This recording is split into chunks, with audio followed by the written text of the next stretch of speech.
दोस्तों नमस्कार। आज जिस खबर को आप लोगों से शेयर करने जा रहा हूँ वो एक देशभक्त के लिए बहुत ज़रूरी है, लेकिन उससे भी ज़्यादा ज़रूरी है कि इस खबर को हौवा खड़ा करने की बजाय ठीक से समझा जाए। दोस्तों, पिछले कुछ महीनों में इसरो से करीब 100 से 120 वैज्ञानिकों और तकनीकी कर्मचारियों के इस्तीफा देने या स्वैच्छिक सेवानिवृत्ति यानी वीआरएस लेने की खबर सामने आई है। अब ये संख्या कितनी सही है, इसको लेकर आधिकारिक सूची अभी सरकार या इसरो ने सार्वजनिक नहीं की है, लेकिन इसरो के भीतर के सूत्रों के हवाले से बताया गया है कि बेंगलुरु के यूआर राव सैटेलाइट सेंटर के से करीब 80 और तिरुवनंतपुरम के विक्रम साराभाई स्पेस सेंटर से कम 20 लोग बाहर हो गए। इसके बाद अंतरिक्ष विभाग ने 14 जुलाई को एक आंतरिक आदेश जारी करके गगनयान और दूसरे महत्वपूर्ण मिशनों से जुड़े वैज्ञानिकों के इस्तीफे को समान तरीके से मंजूर न करने को कहा है। अब आप यहाँ एक बात पर ध्यान दीजिए। सरकार के मंत्री कह रहे हैं कि इसमें किसी विवाद या संकट जैसी बात नहीं है। उनका कहना है कि बड़े संस्थानों में लोग आते जाते रहते हैं। खैर, इन नेताओं के पास इस बात के जवाब तो होंगे नहीं कि उनका बीएसएनएल के बारे में क्या कहना है। कहाँ है प्राइवेट कंपनियों के बीच अब बीएसएनएल? तो चलिए इस पर खैर हम बाद में बात करेंगे, लेकिन अंतरिक्ष विभाग का अपना आदेश कह रहा है कि इस्तीफों की बढ़ती संख्या राष्ट्रीय महत्व के प्रोजेक्ट पर गंभीर असर डाल रही है। तो फिर सवाल ये है कि अगर सब कुछ सामान्य है तो नियम अचानक कड़े क्यों किए गए? और अगर स्थिति चिंताजनक है तो केवल सामान्य प्रशासनिक प्रक्रिया बताकर छोटा उसे क्यों दिखाया जा रहा है या फिर छोटा क्यों किया जा रहा है? आज की वीडियो में हम केवल ये नहीं बताएंगे कि कितने वैज्ञानिक इसरो छोड़कर गए। हम उन 3 बड़े नामों की भूमिका समझेंगे जिनका जाना चर्चा में है। हम यह भी जानेंगे कि क्या इन वैज्ञानिकों को भारत की निजी अंतरिक्ष कंपनियां ज़्यादा पैसे, ज़्यादा आज़ादी देकर अपने पास बुला रही हैं? क्या इसे देश का ब्रेन ड्रेन कहा जाए या भारत के भीतर ही पैदा हो रहे एक नए स्पेस इकोसिस्टम का हिस्सा है? इसके साथ हम एक और बहुत ज़रूरी बात समझेंगे। सरकार ने निजी अंतरिक्ष कंपनियों के लिए दरवाजे जो खोले हैं, 400 से ज़्यादा स्टार्टअप खड़े हो गए हैं, करोड़ों डॉलर का निवेश आया है, लेकिन इन कंपनियों में काम करने वाले अनुभवी वैज्ञानिक कहाँ से हैं? कहीं ऐसा तो नहीं कि सरकार ने बाजार तो खोल दिया लेकिन इसरो के अच्छे लोगों को रोकने की व्यवस्था तैयार ही नहीं की?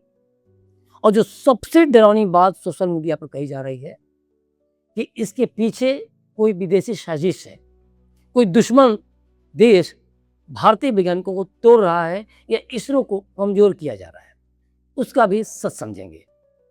क्या इसका कोई प्रमाण है या पुराने मामलों को जोड़कर लोगों को केवल डराया जा रहा है? सबसे आखिर में हम ये भी बताएंगे कि वैज्ञानिकों को जबरन रोकने से समस्या हल होगी या उल्टा इसरो के भीतर नाराजगी और बढ़ जाएगी। क्योंकि कोई वैज्ञानिक 3 महीने और रोक भी लिया गया, लेकिन अगर उसका मन संस्थान छोड़ देने का है या फिर ये डिसाइड कर चुका है तो उससे देश का सबसे संवेदनशील मिशन कैसे चलवाया जाएगा?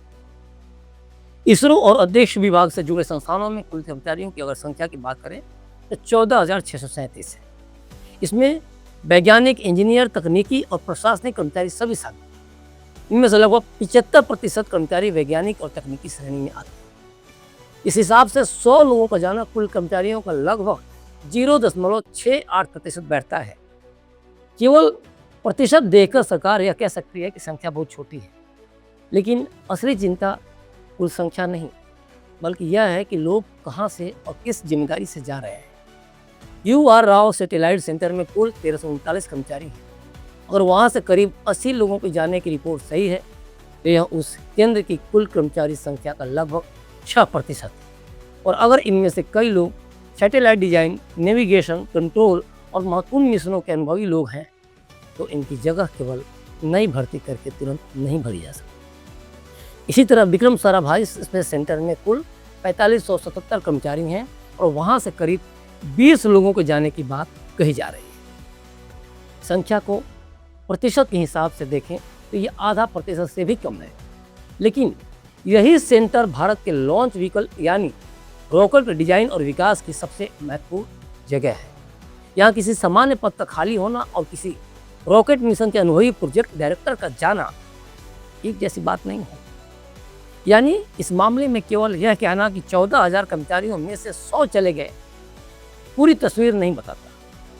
यह वैसा ही है जैसे किसी अस्पताल के 1000 कर्मचारियों में से 10 लोगों के जाने को छोटी बात बताई जाए, लेकिन बाद में पता चले कि जाने वालों में अस्पताल के सबसे अनुभवी जो हार्ट स्पेशलिस्ट थे या फिर हृदय रोग विशेषज्ञ थे या न्यूरोसर्जन थे, वही चले गए। अब सवाल ये है कि जिन लोगों ने इस्तीफा दिया है उनमें कौन से बड़े नाम सामने आए। इस मामले में सबसे चर्चित नाम विक्टर जोसेफ टी का है। जोसेफ LVM-3 प्रोजेक्ट के डायरेक्टर थे। LVM-3 वही भारी रॉकेट है जिसके संशोधित रूप का इस्तेमाल गगनयान कार्यक्रम में किया जाता है। रिपोर्ट बता रही है कि उन्होंने फरवरी में इसरो छोड़ा था। दूसरा नाम अगर बात करें तो आदित्य रल्लापल्ली का है। वह पूरे चंद्रयान-3 मिशन के अकेले प्रोजेक्ट मैनेजर नहीं थे, बल्कि चंद्रयान-3 में सिमुलेशन से जुड़े प्रोजेक्ट मैनेजर थे। उनकी टीम ने चंद्रयान-3 की लैंडिंग प्रक्रिया जांचने के लिए 1 लाख से ज़्यादा परीक्षणों से करीब 25 टेराबाइट डेटा तैयार किया था। आसान भाषा में कहें तो चंद्रयान का विक्रम लैंडर चांद पर उतरने से पहले कंप्यूटर पर जितनी कठिन परिस्थितियों से गुजारा गया, उस प्रक्रिया में उनकी टीम की बड़ी भूमिका थी। मीडिया रिपोर्ट में स्पेसडेक्स मिशन के एक प्रोजेक्ट डायरेक्टर के भी इसरो छोड़ने की बात कही गई है। अब सरकार ये तक दे रही है कि इसरो में भर्ती के लिए आवेदन निकालेंगे।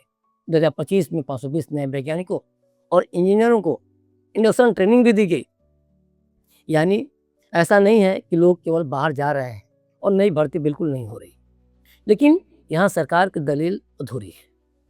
किसी नए इंजीनियर की नियुक्ति और 15 या 20 साल के मिशन अनुभव वाले वैज्ञानिक की कमी को बराबर नहीं माना जा सकता। नया आएगा, सीखेगा, अनुभव लेगा, तब पोस्टचाक करेगा। और ये 20-20 साल से लोग रिटायरमेंट के करीब पहुंचने वाले लोग हैं। रॉकेट के एक हिस्से का डिजाइन केवल किसी फाइल में लिखा हुआ ज्ञान देखा जाए तो नहीं होता है। बहुत सी जानकारी उस व्यक्ति के अनुभव में होती है। किसी परीक्षण में पहले क्या गलती हुई थी, किस तापमान पर कौन सा उपकरण अलग बिहेव करता है और किसी समस्या के समय किस समाधान पर भरोसा किया जा सकता है। ये सारी बातें एक्सपर्ट को पता हो। इसलिए सरकार को केवल यह नहीं बताना चाहिए कि कितने नए लोग भर्ती हुए, उसे यह भी बताना चाहिए कि महत्वपूर्ण मिशनों से कितने अनुभवी लोग गए, उनकी जिम्मेदारी किसे दी गई और ज्ञान तथा तकनीक का पूरा ट्रांसफर हुआ भी है या नहीं। अब इस पूरे मामले का सबसे जरूरी पार्ट है कि अगर कोई वैज्ञानिक इसरो छोड़कर अमेरिका, चीन या किसी विदेशी एजेंसी में चला जाता है, उसे देश के स्तर पर ब्रेन ड्रिंक कहा जा सकता है। लेकिन अगर कोई वैज्ञानिक इसरो छोड़कर स्काई रूट, अग्निकुल, पिक्सल, ध्रुव स्पेस या किसी दूसरी भारतीय कंपनी में जाता है तो वह देश छोड़कर नहीं गया, वो भारत का सरकारी अंतरिक्ष कार्यक्रम से भारत के निजी अंतरिक्ष उद्योग में चला गया। इसलिए इसे सीधा राष्ट्रीय ब्रेन ड्रिंक कहना एकदम सही नहीं होगा। तो पहले तो ये कंफ्यूजन दूर करना चाहिए। यह इसरो के लिए टैलेंट लॉस जरूर है, लेकिन भारतीय अंतरिक्ष क्षेत्र के लिए टैलेंट का एक जगह से दूसरी जगह जाने के समान है। भारत सरकार ने वर्ष 2020 के बाद निजी क्षेत्र के लिए अंतरिक्ष बाजार खोला। जनवरी 2000 देखा जाए तो 26 फरवरी की मैं बात कर रहा हूँ, तक देश में 400 से ज़्यादा स्पेस स्टार्टअप आ भी चुके थे और इनमें $15 मिलियन से ज़्यादा निवेश आ चुका था। सरकार इसे अपनी बड़ी उपलब्धि बताई और यह उपलब्धि है भी। पहले रॉकेट, सैटेलाइट और स्पेस डेटा का लगभग पूरा काम सरकारी व्यवस्था के आसपास घूमता था, उससे ही टेंडर मिलते थे। अब भारत में कई निजी कंपनियां इंजन, रॉकेट, सैटेलाइट, सेंसर और अंतरिक्ष से मिलने वाले डेटा पर काम कर रही हैं। लेकिन सरकार ने जब 400 कंपनियों के लिए बाजार खोल दिया तो उसी दिन से अनुभवी वैज्ञानिकों की मांग भी बढ़ रही है। एक नया स्पेस स्टार्टअप केवल पैसा मिलने से रॉकेट नहीं बना सकता। उसे ऐसे लोग चाहिए जिन्होंने असली रॉकेट बनाया हो, असफल परीक्षण देखे हों और अंतरिक्ष मिशन के स्तर की सुरक्षा व्यवस्था समझी हो। यही इसरो सरकार की निजी क्षेत्र वाली सफलता की कीमत चुका रहा है। सरकार ने नए खिलाड़ी पैदा किए, लेकिन इसरो के भीतर लोगों को बनाए रखने के लिए उसी रफ्तार से नया वेतन, नई जिम्मेदारी, तेज प्रमोशन और काम की आज़ादी तैयार नहीं की सरकार। ये एकदम सत्य है। पैसा एक बड़ा कारण हो सकता है, लेकिन अभी तक ऐसे कोई आधिकारिक रिपोर्ट नहीं है जिसमें बाहर गए प्रत्येक वैज्ञानिक ने अपना कोई कारण बताया कि हम इस कारण से जा रहे हैं। इसलिए ये कहना भी गलत है कि सभी वैज्ञानिकों को करोड़ों रुपए देकर खरीदा जा रहा है।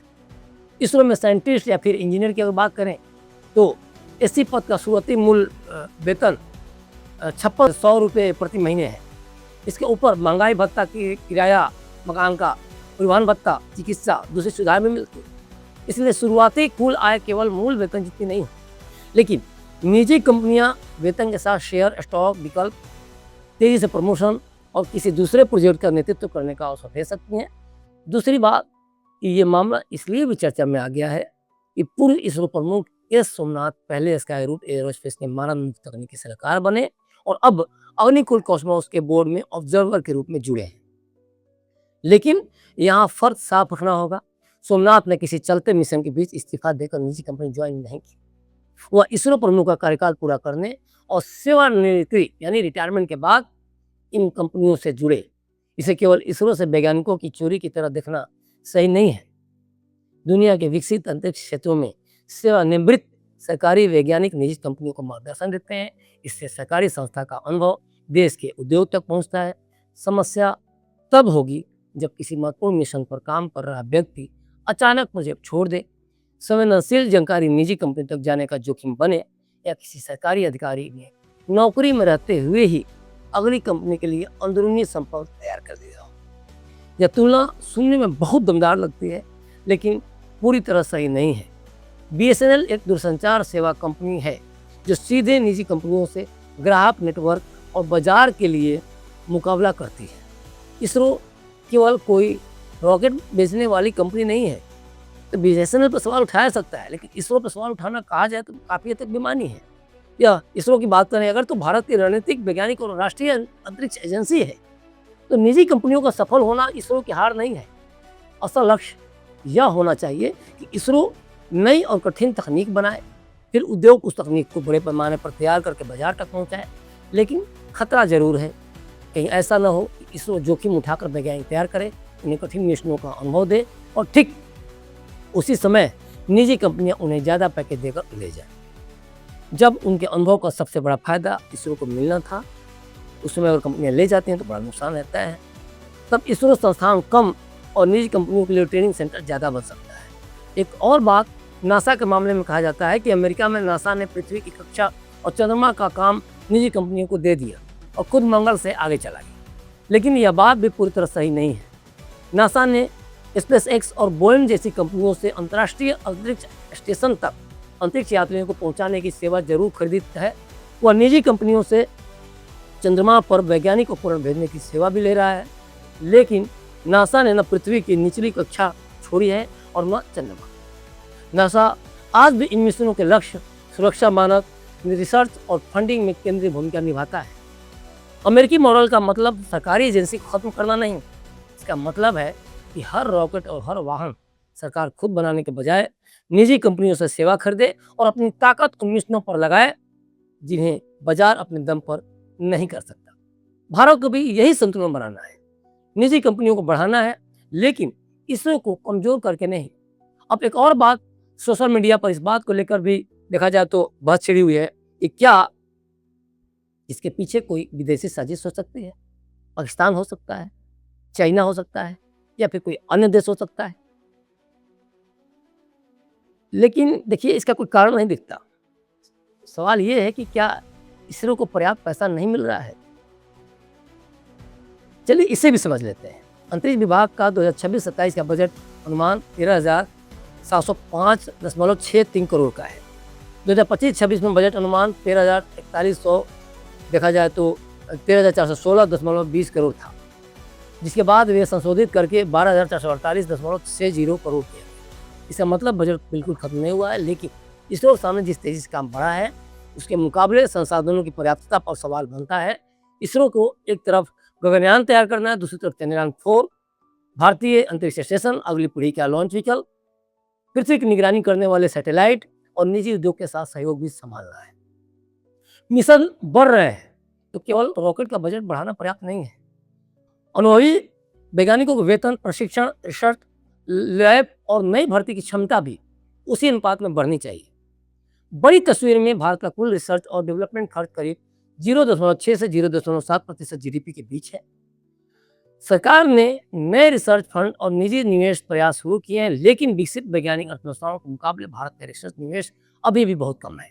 हाँ, ये है कि महत्वपूर्ण मिशन के बीच कोई वरिष्ठ वैज्ञानिक अचानक चला जाए तो सरकार का चिंतित होना बिल्कुल स्वाभाविक है। तो खबर ये नहीं है कि 100 लोग गए और अब गगनयान रुक जाएगा या देश की प्राइवेट कंपनियों को दुश्मन की तरह हम देखने लगे। खबर ये है कि पहली बार भारतीय अंतरिक्ष क्षेत्र में एक वैज्ञानिक के सामने इसरो के अलावा सैकड़ों दूसरे विकल्प खड़े हैं। यह भारत की कामयाबी भी है और इसरो के लिए एक नई चुनौती भी। अब सरकार को तय करना है कि वह वैज्ञानिकों को आदेश से रोकेगी या ऐसी जगह बनाएगी जिसे छोड़कर जाने का मन ही न करे, क्योंकि रॉकेट को अंतरिक्ष तक ईंधन पहुंचाता है, लेकिन देश के अंतरिक्ष कार्यक्रम को मंजिल तक वैज्ञानिकों का भरोसा पहुंचाता है। और अगर वही भरोसा कमज़ोर होने लगे तो केवल इस्तीफा रोकने वाला आदेश काफ़ी नहीं होगा। फिलहाल इस वीडियो में इतना ही। आपका इस पूरे वीडियो को लेके क्या कहना है हमें कमेंट बॉक्स में ज़रूर बताएं। और अगर हमारा ये वीडियो अच्छा लगा, हमारी जानकारी अच्छी लगी हो तो हमारे चैनल को जरूर सब्सक्राइब करें। धन्यवाद।